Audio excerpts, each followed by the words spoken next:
Apareceu? Ainda não. Apareceu?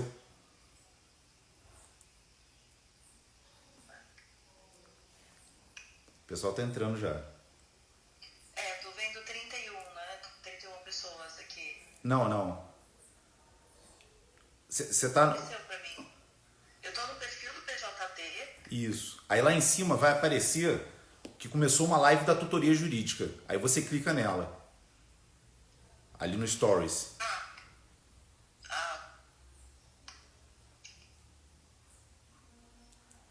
Apareceu?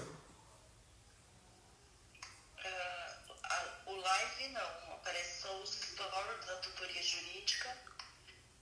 Engraçado. A live da tutoria jurídica não aparece. Apareceram os stories. Ah, agora apareceu. Foi? Agora apareceu. Então, ótimo. Que aí você entrando. Aí, ó, já te vi entrando aqui. Eu vou te chamar. É só aceitar que você já aparece.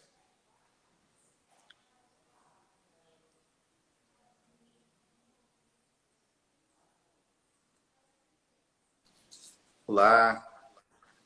Olá, Ah, tudo bom, Fábio? tudo ótimo com você. O Tudo bem, tudo pessoal já está bem. entrando. Você está me ouvindo bem? Tô te ouvindo bem. Você tá me ouvindo bem também? Tô, tá ótimo. Eu só vou mandar aqui o WhatsApp pessoal falando que está começando nesse segundo, que aí o pessoal Tá entra, bom, né? Como é que tá aí excelente. em São Paulo o tempo hoje? Hoje tá bonito, mas tá chegando uma frente fria, então o final de semana deve ser mais friozinho, viu? Ah, é? Legal. Eu tô na Serra do Rio, aqui todo dia é frio, mas é gostoso. Mas é isso que eu ia falar, é um friozinho bom, né? É, É, é. Não, de dia faz um clima, de dia faz um tempo lindo assim, sabe? De noite fria um pouquinho. Aí tem que botar um casaco, mas também não tá tão frio ainda não, tá? Bom, o pessoal tá entrando aqui, acabei de mandar pro pessoal que começou a nossa live aqui, tá? Bom, já tem um monte de gente aqui, olha só. Vanessa, Lilian Sapienza, RS Prieto, Larissa Guimarães, Ana Suezima, do Minuto Tributário, que é um blog incrível que tem, Luna Liang, Gabriel Servino, nosso aluno do PJP, que também fez LLM na NYU agora, está fazendo também uns posts sobre direito tributário muito legais.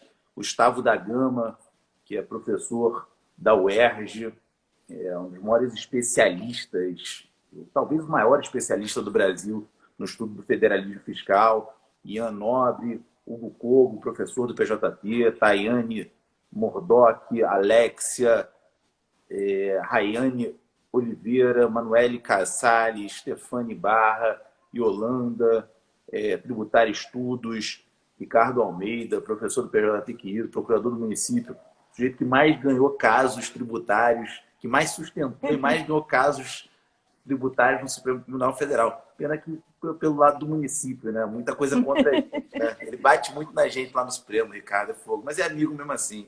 Júlia Prada, advogado lá do escritório, Aline Morato também do escritório, Raíssa, Manuel, meu pai, prestigiando, Alexandre Pereira, aluno ah, que querido do bacana. PhD, Juliana Lorena, Luísa Goulart, professor Adilson Rodrigues Pires, acho que mestre de Uau, uma geração inteira, professor da UERJ, de todas nós. Guilherme Guilardus, Léo Holmes, sócio do Tributário do Matos Filho, um craque aqui do Rio, Kelly Rubach, também um craque, professor aqui do Rio, Igor Alves, Ana Clara, Luiz Carlos Ferreira dos Santos, André Graciano, Guilherme Chambarelli. Bom, estamos chegando aqui nos 40 pessoas. Micaela Dutra, minha grande parceira nessas lives aqui, que é junto com o junto comigo, toca pelo lado da tutoria jurídica e também pelo lado do PJP. Williams Ferreira. Bom, já deu um tempinho para o pessoal entrar. Em primeiro lugar, queria te agradecer muito, Ana, por ter aceito esse nosso convite. A Ana é uma amiga querida, tem um currículo enorme. Ela montou recentemente, nem tão recentemente, né? Já tem quantos, uns 2, 3 anos o Clube de Advogados, né? 2 anos e meio. 2 anos e 2 anos e meio. meio. Escritório de muito sucesso. A Ana é do Practice Council, do ITP da NOEU comigo. Ela é do Steering Group da IFA, do Network, da WIN, né? É co-chair do International Tax Committee da ABA. Então, vocês veem que ela tem uma carreira reconhecida não só aqui no Brasil, mas internacionalmente também, né? Você vê quantas organizações. Além disso, ela é professora do MBA da FIPECAF, ela foi professora convidada também do LLM em tributação internacional da Universidade de Zurique, tem mestrado na PUC de São Paulo e doutorado na USP. Então, é uma pessoa que tem uma bagagem incrível, já foi sócia de um grande escritório de advocacia também do Brasil. Então, é um motivo de muito orgulho participar junto com a professora Ana Cláudia hoje desse bate-papo que a gente vai ter sobre as perspectivas, né? O que vem por aí, o que a gente imagina que pode vir por aí na jurisprudência do STJ e do Supremo Tribunal Federal, agora que a gente já passa das 50 pessoas nos assistindo. Então, muito obrigado, Ana. Obrigada mais uma vez pelo convite, pela oportunidade. Um prazer estar aqui com você. Olha só, pessoal, a gente vai começar. A gente dividiu em 5 grandes grupos esse nosso bate-papo, tá? Então, a gente vai começar falando sobre, no primeiro grupo, sobre como eram os planejamentos tributários nos anos 70, nos anos 80 e até nos anos 90, como era a aceitação pela Receita Federal e pelos tribunais e pela doutrina como um todo dos planejamentos tributários mais antigos. A gente vai tentar explicar, de algum modo, um exemplo de planejamento tributário mais antigo, talvez o caso separa. E, num terceiro momento, a gente já entra agora nas decisões mais recentes do CARF e que vão chegar no judiciário em breve. Já estão chegando no judiciário e que devem ter as decisões em primeira instância e devem chegar aos tribunais superiores. E esse é o quarto bloco. Se os tribunais superiores, quando receberem esses recursos, irão julgá-los ou não.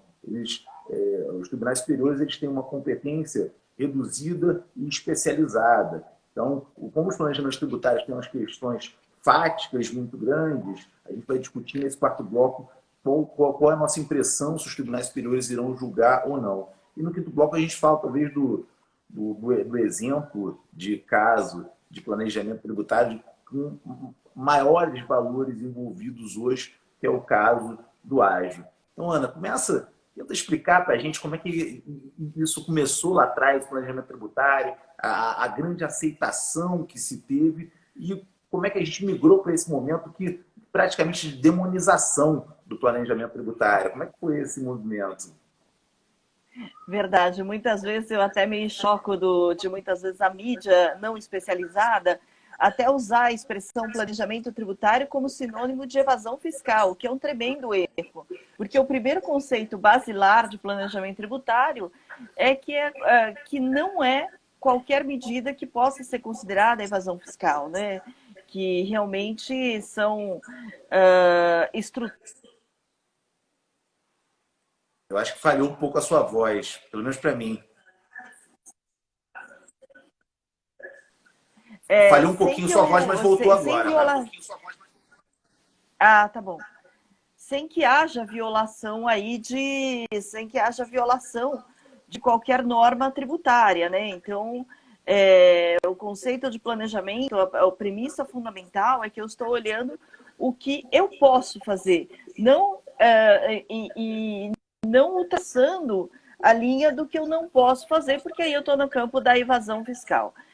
Se eu olhar numa linha do tempo, no passado, leia-se, isso começou até no começo dos anos 70 e se estendeu pelos anos 80 e 90, como você mencionou, e eu ouso dizer até o comecinho dos anos 2000, que era uma visão que bastava que o que eu fizesse fosse lícito para que a estrutura inteira que resultava na economia tributária ser lícita também. Vamos dar um exemplo para a coisa ficar mais concreta, né? Se eu vou fazer, se eu vou fazer uma compra e venda de um imóvel, e ao invés de fazer a compra e venda do imóvel, eu resolvo criar uma empresa com imóvel. Você cria uma empresa com dinheiro e nós trocamos participações, né? Um exemplo muito simples. Na visão vamos dizer, na visão, entre aspas, antiga, né? Bom, o que ia ser analisado? Se eu posso ou não criar uma empresa, se eu posso ou não capitalizar uma empresa com imóvel, se eu posso ou não trocar aquelas cotas de uma empresa com imóvel por as cotas de uma empresa com dinheiro. Então, não era analisado o todo, mas sim o passo a passo e a legalidade do passo a passo. Na medida que essa legalidade do passo a passo estivesse, a operação como um todo era aceita. Então, olhava-se muito a questão formal, por isso que a gente chama essa época a era da forma sobre a substância, porque não importavam quais eram os objetivos, não importava qual era o efeito econômico, né? Cabe lembrar que a gente tinha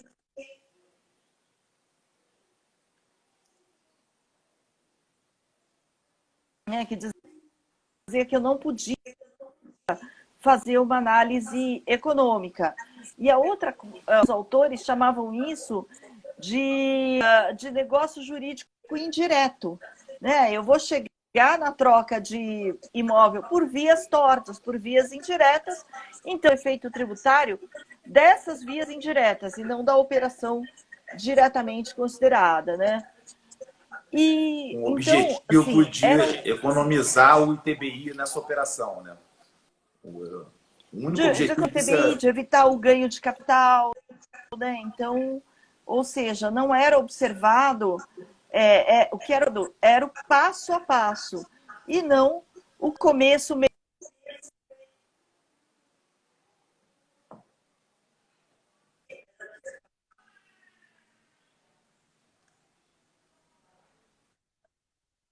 E aí, exemplo que eu separei, que eu contei com você, do CARF, ilustra bem. As operações Casa Separa eram operações que se usavam nas compras e vendas de empresas.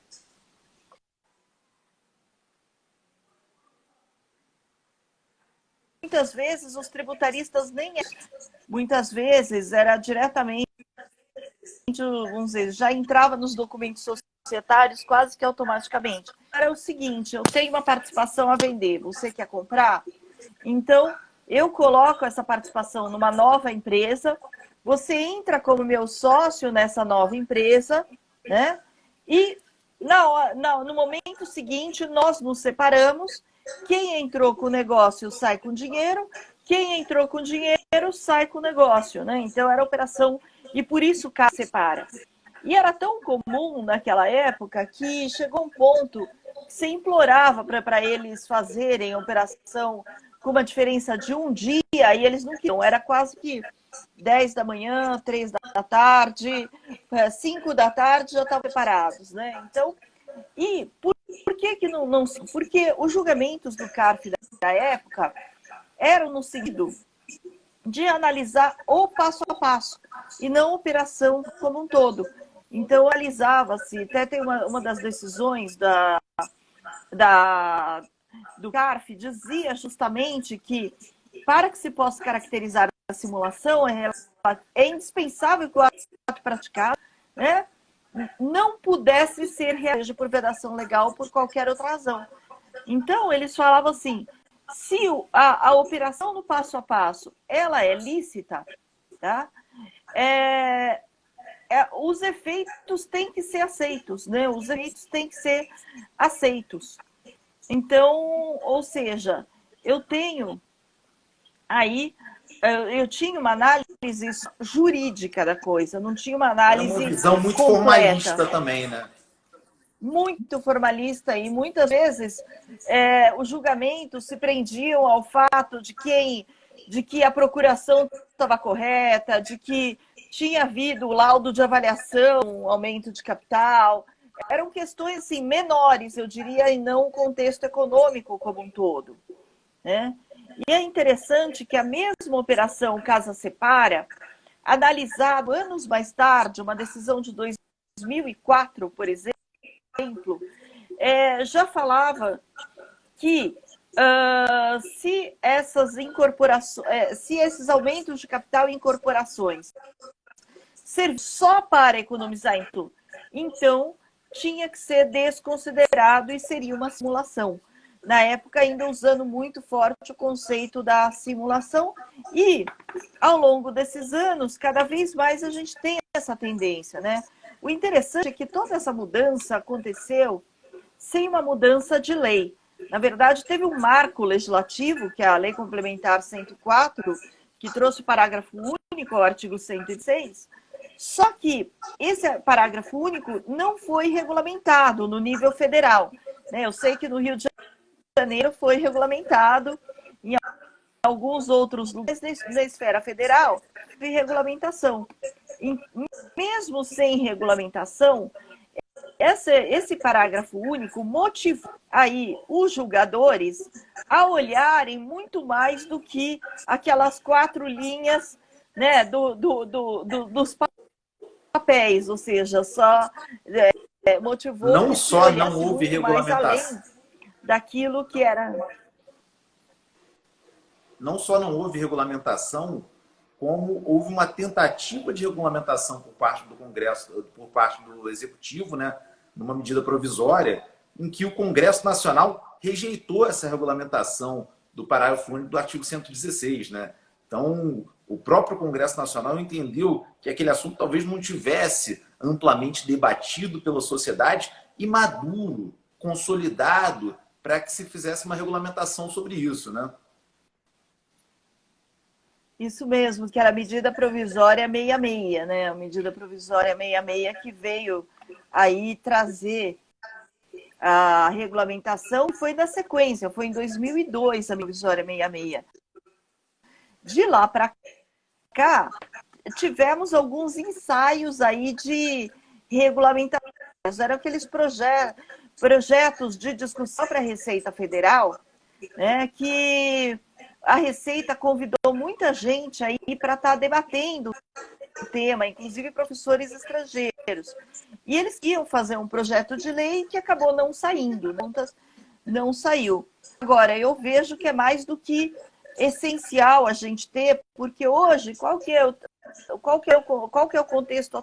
O contexto atual é justamente que a Receita Federal, muitas vezes,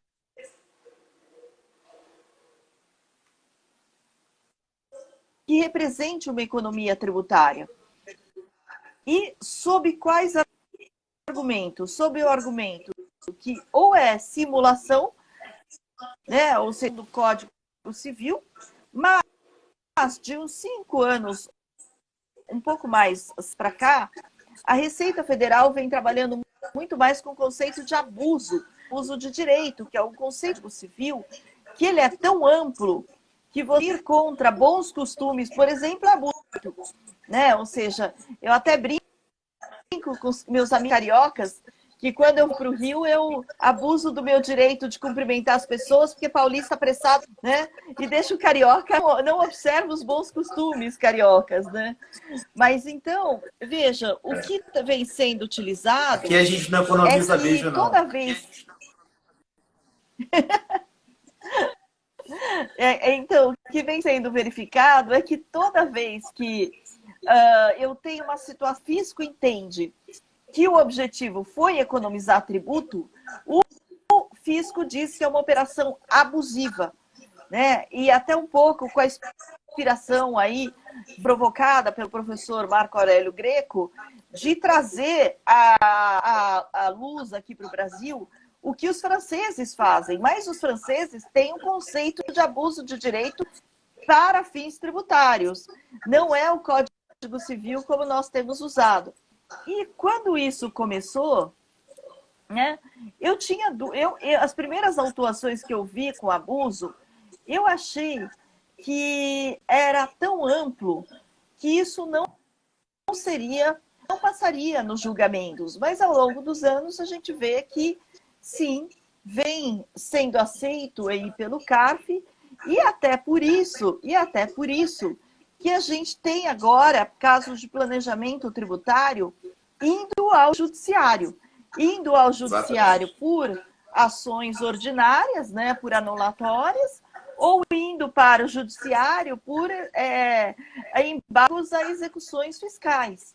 Deixa antes eu Então, fazer um comentário, antes da gente falar dessa parte de que os processos terminando no CARF indo para o judiciário. Mas não sem antes dizer que a gente está com mais de 80 pessoas agora, cumprimentar o pessoal de casa, Leonardo Pereira, Márcio Ávila, Felipe Renault, craque de direito tributário, amigo querido, Carlos Henrique Bechara, nosso colega, diretor lá da BDF, professor da PUC, Gil Moreira, Silvia Vilela, Henrique Nascimento, Reinoso, Semi Ponte, Renata Martins Cruz, Joyce Luiz Andrade, muita gente prestigiando a gente e elogiando muito aqui, tá, Ana? Olha só, na minha impressão, que existia um abuso muito bacana. grande nos anos 70, 80 e 90 com relação aos planejamentos tributários, sim. A verdade é, a gente vivia uma doutrina muito formalista na época e os contribuintes de fato abusaram. O problema é, quando se tentou consertar esse problema, que na verdade existia mesmo, os contribuintes estavam errados mesmo, se pulou para um problema muito maior, de dizer que tudo é planejamento tributário abusivo e evasivo.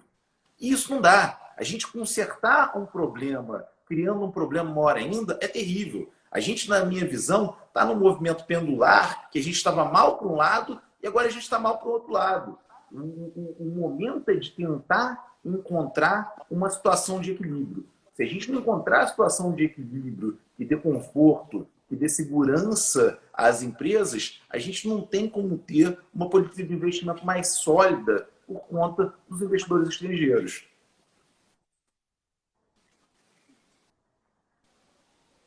Olha, e você sabe que isso assusta muito, gente, porque não é incomum que no Brasil esteja a maior contingência tributária do mundo de um grupo empresarial. Aliás, é incomum essa situação, né? A grande parte dos grupos empresariais tem as maiores brigas tributárias, né, se for ver. E a outra questão é que, assim, por mais que tenha havido todo um abuso, de fato, né, na época, quando na época éramos formalistas demais, e, portanto, isso também era real, o fato é que nós não temos parâmetro hoje. Hoje, quando vai se discutir uma determinada operação, em que medida que isso pode ser implementado ou não, para resposta, aquela típica resposta de advogado, né? Depende. Mas é que, de fato, depende mesmo. Depende de uma série de aspectos, inclusive depende de quem vai analisar, do auditor, né? Ou seja, a coisa está muito subjetiva. Aí que eu entendo que deveria haver um esforço para que tenhamos uma lei geral antilesiva. Até nos Estados Unidos, né, você falou que nós somos companheiros aí, nos Estados Unidos, eles têm um critério. Ruim ou bom é um critério. Você tem que ser mais lucro na reorganização do que você era antes da reorganização. É um critério bom, ruim, tanto faz.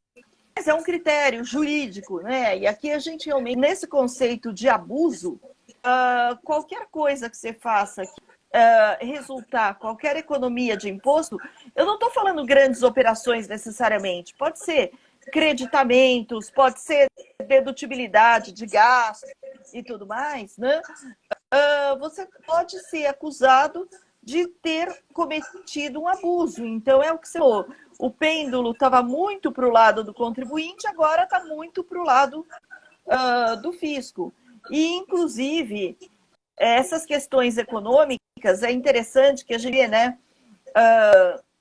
no CARF, por exemplo, que cada vez mais os julgamentos não são sobre discussões jurídicas propriamente ditas, são sobre as questões matérias fáticas, matérias de fato.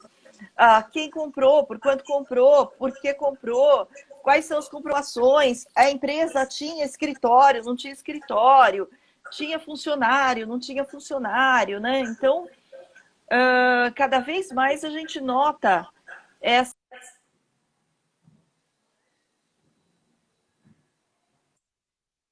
aí na análise. Mas agora, eu preciso ter a análise econômica com parâmetros.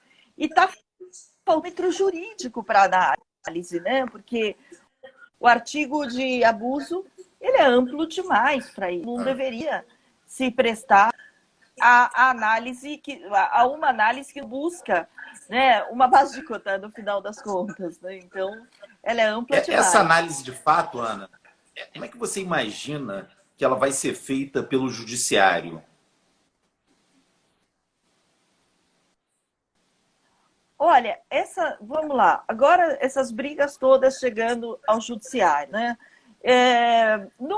Na primeira instância, né, óbvio que vai ter uma discussão muito grande dos fatos em si, primeira e segunda instância, dos fatos em si, e aí bastante também calcado em perícias judiciais, justamente porque muitas vezes você tem alguns detalhes aí contábeis, detalhes da legislação tributária que muitas vezes o juiz acaba preferindo em opiniões de um expert do que propriamente só na documentação juntada pelo contribuinte. Então, são casos que requerem aí muita análise documental, análise realmente de provas e de construção de provas durante o processo.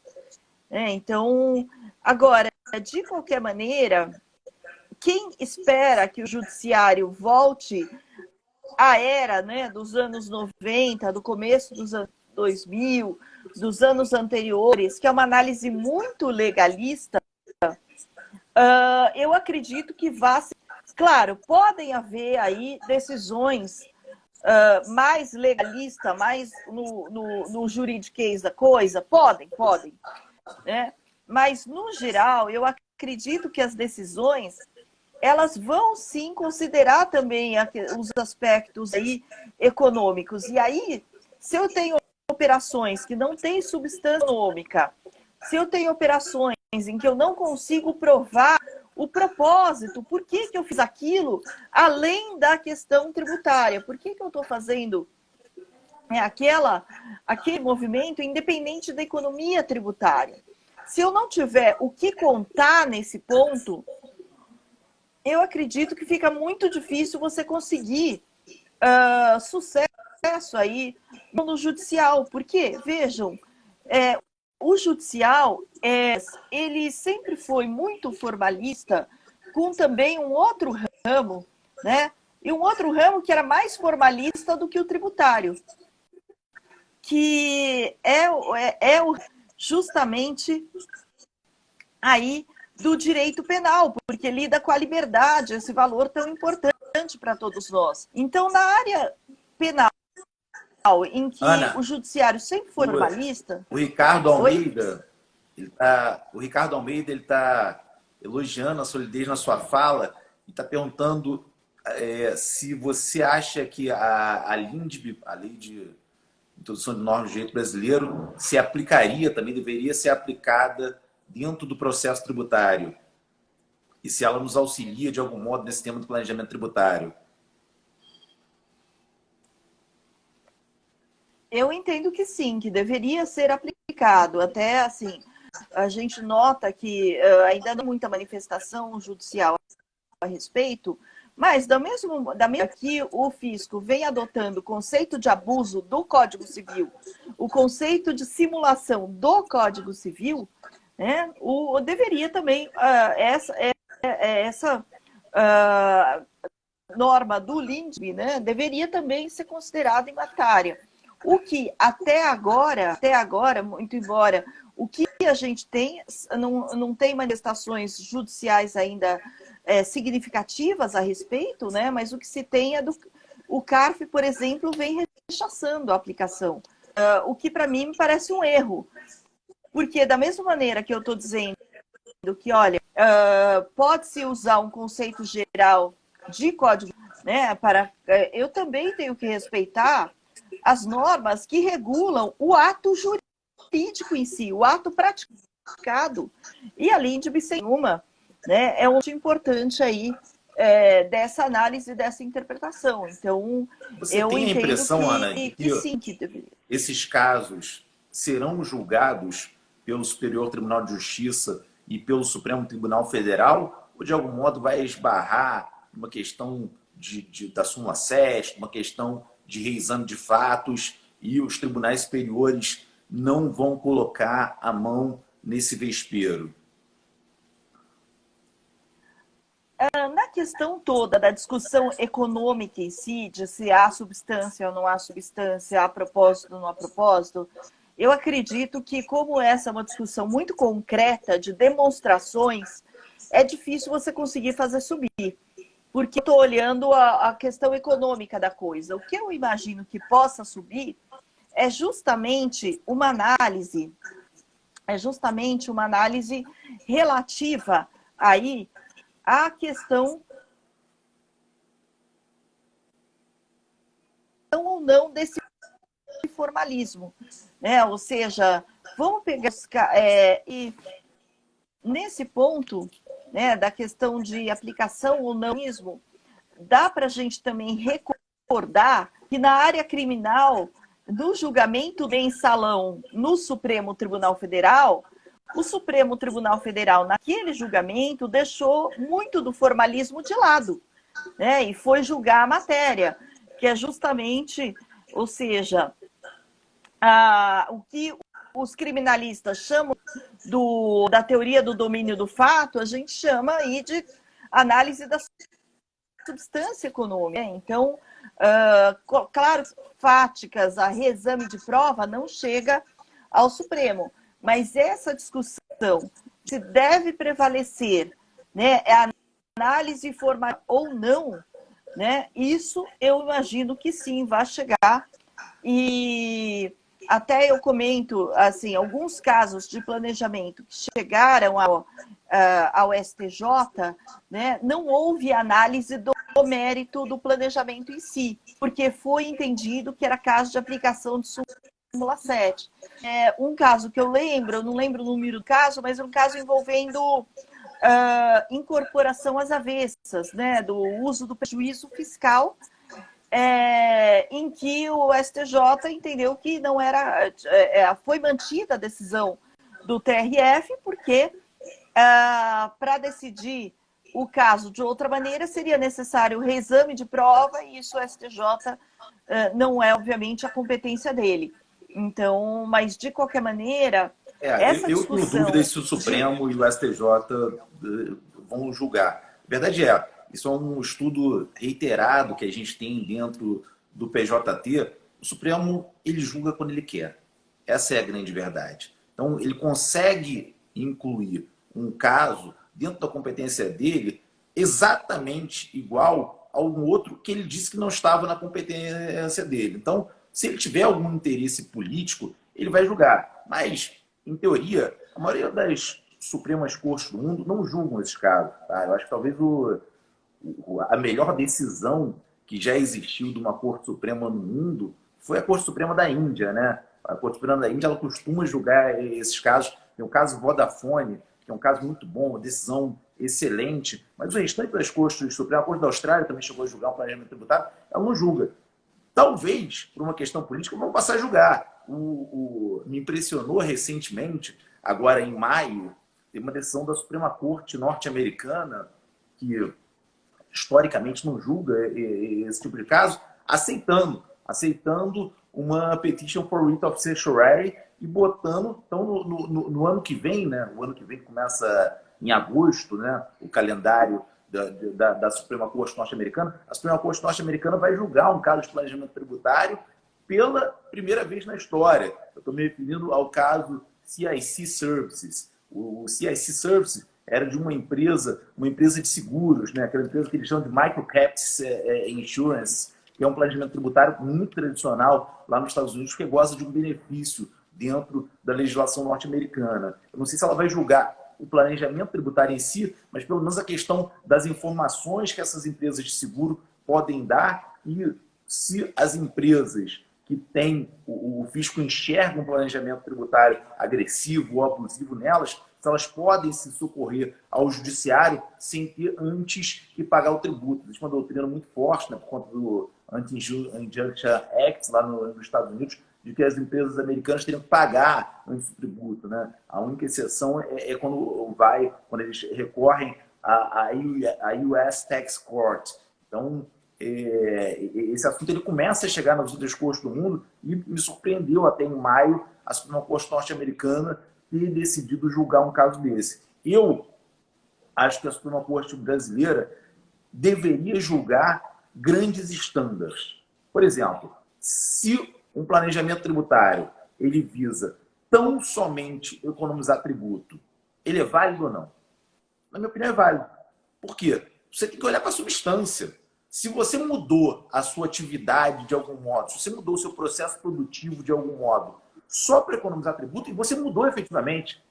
O problema é se você muda formalmente só. Se você mudou efetivamente só para pagar tributo, só para pagar menos tributo, eu acho que você pode. O planejamento tributário é uma obrigação das empresas. As empresas fazem planejamento logístico, as empresas fazem planejamento de RH, as empresas fazem planejamento de vendas. Só no campo tributário você fazer um planejamento para otimizar os seus lucros é indevido.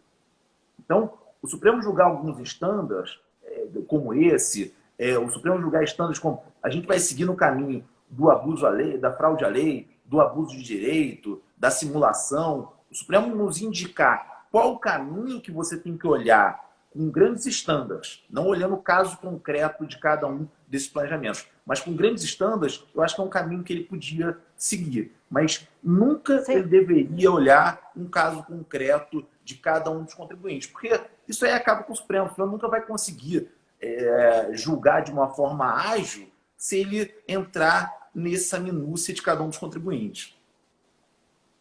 Ah, sem dúvida. Quando eu falei que justamente que eu acredito que essas questões, né, do qual que é o limite desse formalismo poderia chegar no STJ Supremo, é exatamente nesse sentido.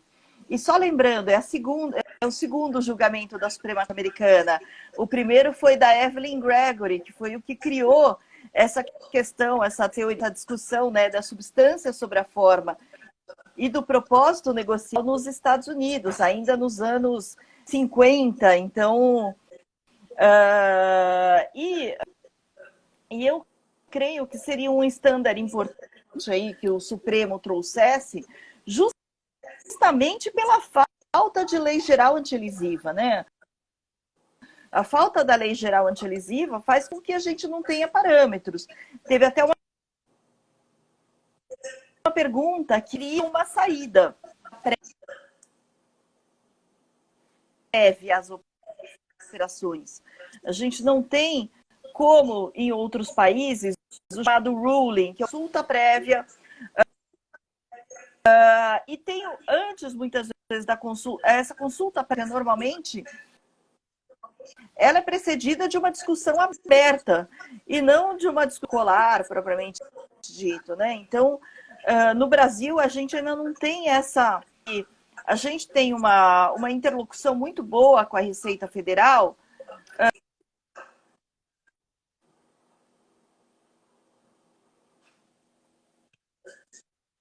disso, mas individualmente, para eu poder discutir uma necessidade, para eu poder discutir aí uma demanda específica,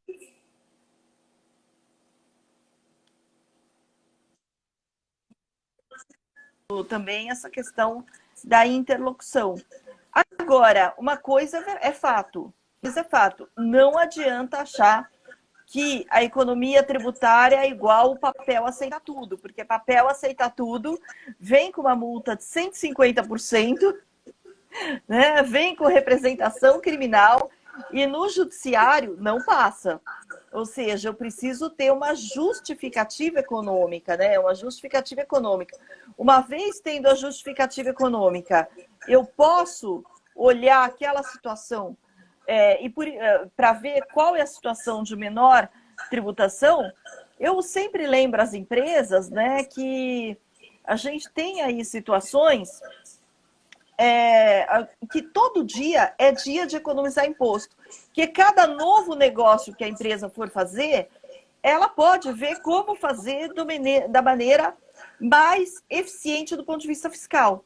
Né? Acabou a era das grandes economias fiscais, em que eu fazia uma operação e economizava imposto do ano inteiro. Acho que é análise item a item, né? Até de posicionamento de mercado do produto. Eu lembro, por exemplo, né, eu gosto muito de dar esse exemplo em aula, que é o exemplo do perfume desodorante, né, que a indústria perfumeira nacional, 95% dos produtos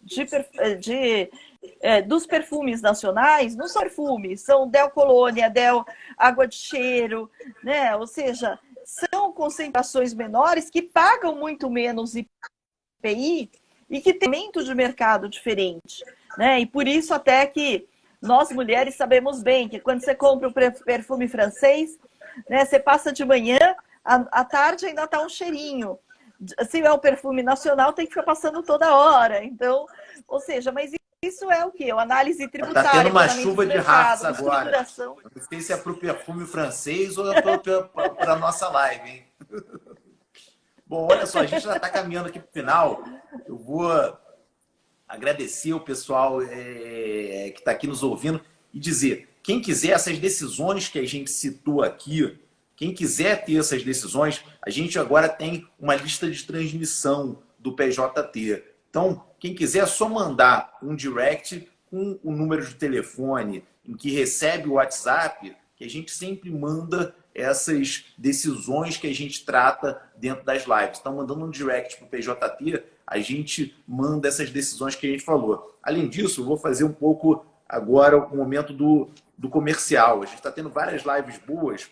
A gente tem na segunda-feira uma live com a Micaela e com o Rafael Lírio, que eles vão falar da correção monetária dos créditos escriturais. Então, segunda-feira, 12h30, é imperdível essa live. A gente está com uma pergunta aqui, eu vou colocar, é do Ricardo Almeida de novo. Ana, você compartilha a opinião que a consulta fiscal mereceria um espaço maior para a formação de consensos? Sem dúvida nenhuma. Eu considero que